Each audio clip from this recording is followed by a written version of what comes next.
Assalamualaikum warahmatullahi wabarakatuh. Perkenalkan, nama saya Novalia Fitriani dari kelas 10 TKJ 3. Di sini saya akan menjelaskan praktikum fertilisasi.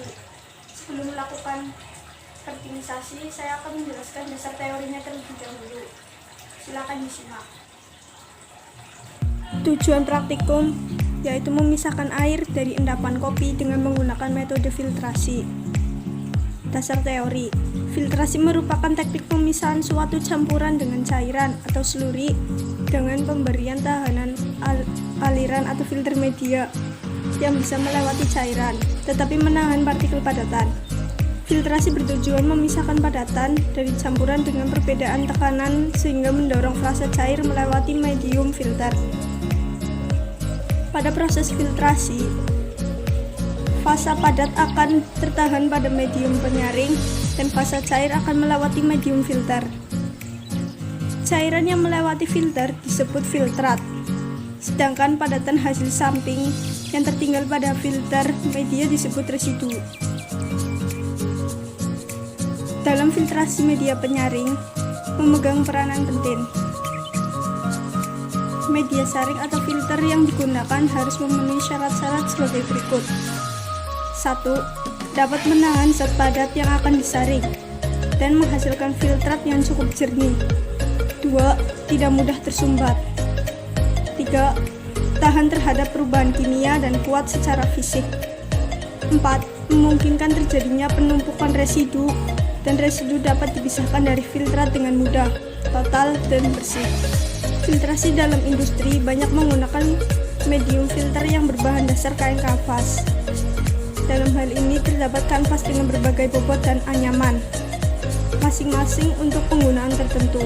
Untuk zat cair yang bersifat korosif, digunakan medium filtrat yang lain, seperti kain wol, tenunan logam, monel, dan baja tahan karat, tenunan gelas atau kertas, kain sintetis seperti nilon, polipropilena, saran, dan dakron yang sangat tahan secara kimia. Filtrasi bisa dilakukan pada skala laboratorium sampai skala pilot plant atau industri, baik dengan cara batch maupun kontinu. Pada kesempatan kali ini, kita akan melakukan penyaringan atau filtrasi secara sederhana. Alat dan bahan yang kita butuhkan, pertama adalah botol plastik.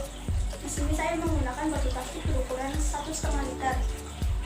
Yang kedua, gelas minum yang berukuran tinggi. Batu-batu kerikil. Ini bisa ditemukan di sekitaran rumah.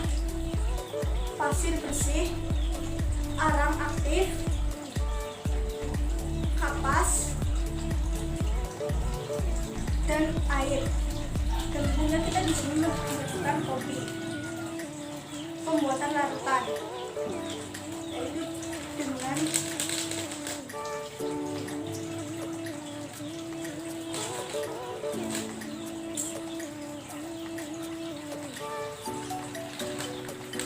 dalam gelas.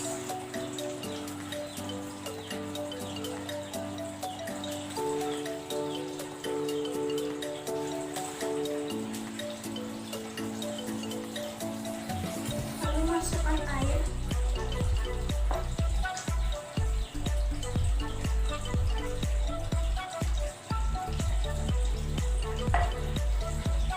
Lalu aduk sampai larutan merata. Setelah rata, kita lakukan proses selanjutnya, yaitu membuat alat penyaring sederhana. Langkah kedua yaitu pembuatan alat penyaring sederhana. Pertama, potong botol bagian bawahnya seperti ini. Lalu posisikan botol bagian moncong di atas gelas, kira-kira seperti ini.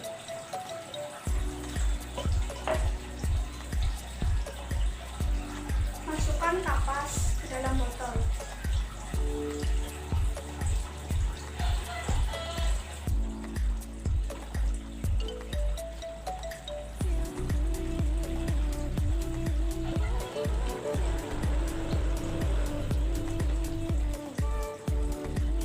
Tambahkan arang aktif di atas kapas.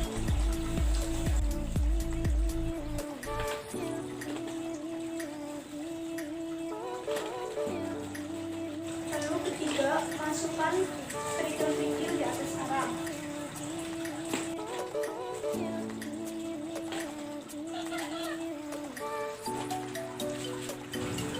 Setelah cukup, masukkan pasir besi di atas arang.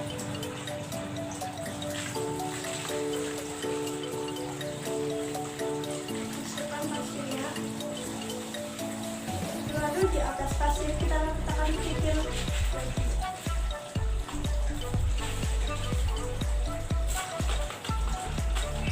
Lalu selesai.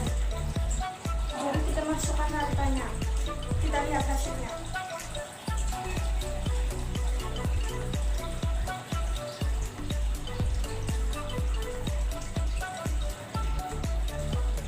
Ini hasilnya. Kalau bisa dilihat, ini hasilnya lebih sedikit terang dari yang tadi.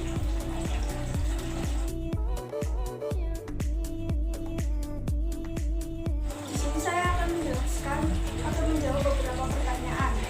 Pertanyaan yang pertama adalah, apa sih yang dimaksud dengan metode filtrasi itu? Nah, metode filtrasi adalah metode pemisahan fisik yang dilakukan untuk memisahkan cairan atau larutan dengan padatan. Cairan yang melalui proses filtrasi atau penyaringan disebut sebagai filtrat, sedangkan padatan yang tertumpuk dalam penyaringan disebut dengan residu. Pertanyaan yang kedua adalah, jelaskan manfaat dari filtrasi. Nah, filtrasi itu memiliki beberapa manfaat, yaitu bisa menghilangkan bau yang tidak sedap dari air keruh, bisa menjernihkan air dan menghilangkan pencemar yang berada dalam air maupun mengurangi kadarnya sehingga air dapat diminum.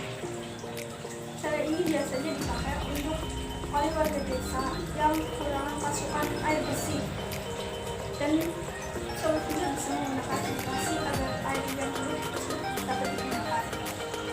Pertanyaan yang ketiga adalah, jelaskan faktor-faktor yang memengaruhi filtrasi. Faktor yang memengaruhi filtrasi tersebut antara lain dari filtrasi dan konsentrasi keruhan.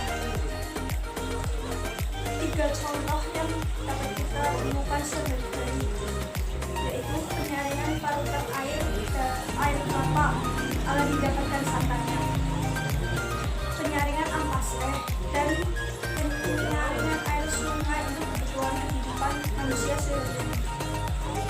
Sekian filtrasinya dapat saya sampaikan, kurang lebihnya saya mohon maaf. Wassalamualaikum warahmatullahi wabarakatuh.